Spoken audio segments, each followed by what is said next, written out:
great English poet, Alfred Lord Tennyson, composed an elegy in memory of a friend of his who was lost early in his youth, a 22-year-old young man who went off to Italy and succumbed to illness, died suddenly, and his body would be put in an urn and brought back to England.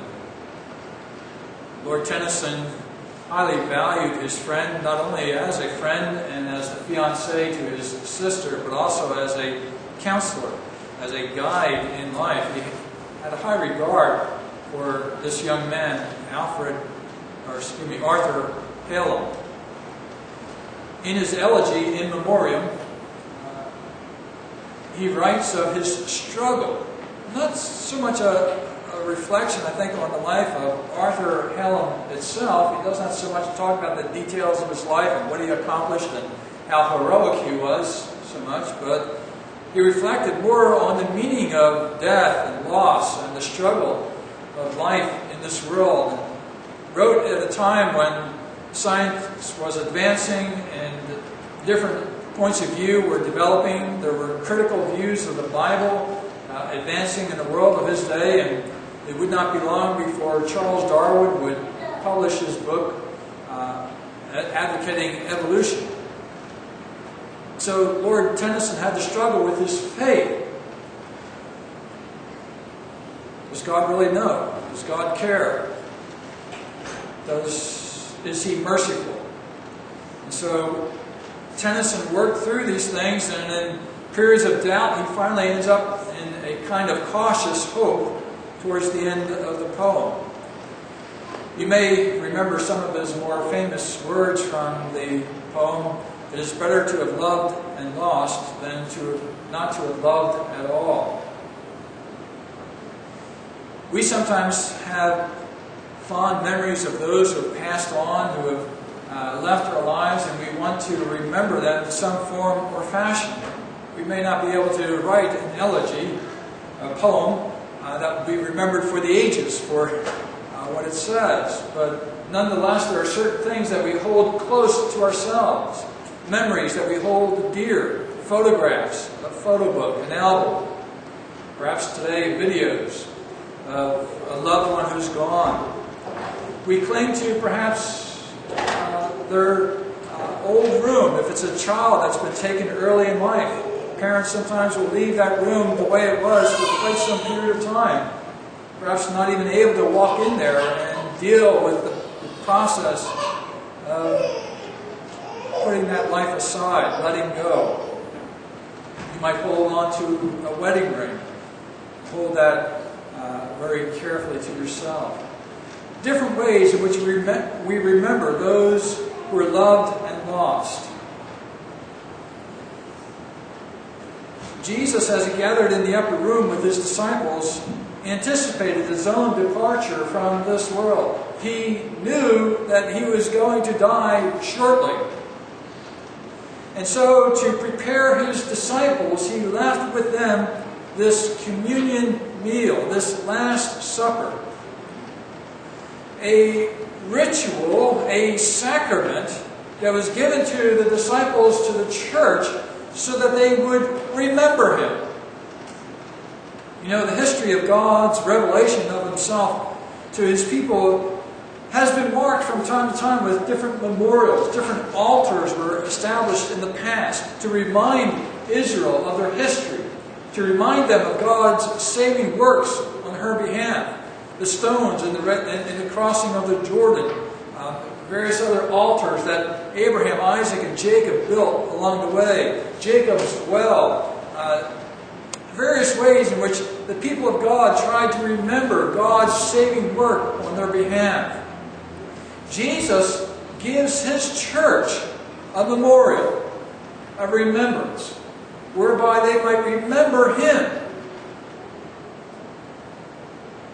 It's rather touching to think that he would be concerned that we would remember him. How could we forget?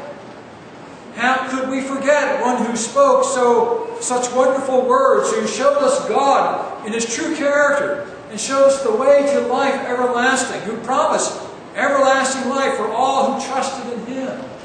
How could we forget the one who gave up His life and suffered so horribly on the cross for us? And how could we forget the one who rose from the grave and appeared to His church alive, and before their very view ascended into the heavens above? How could we forget this one? Yet Jesus, knowing the weakness of the human heart, now quick we are to wander and stray and forget the significance of things, gives us this last meal, this last supper, so that we would remember. And not merely remember the fact of His death, but the significance of His death. The fact not simply that He died, which was important enough, because there would be those who would deny that He even died, but then further, the fact that He died for us, on our behalf. And so the supper makes these 2 points for us. Jesus died. His body was broken and His blood was shed. But at the same time, it was not a meaningless death. It was not an inconsequential death.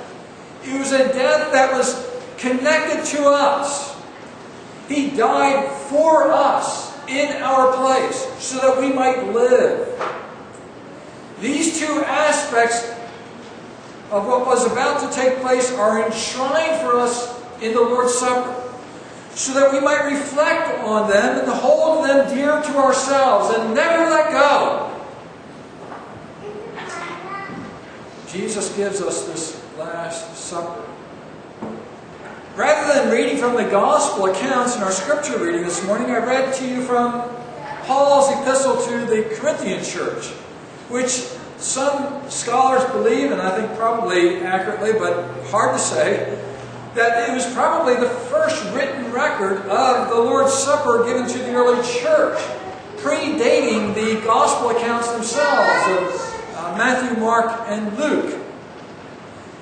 Paul gives us perhaps the earliest account of the Lord's Supper, and what is more, his account of this supper is unique in one particular feature. There are a number of unique aspects to this, but especially in the fact that twice he says, "Do this in remembrance of me."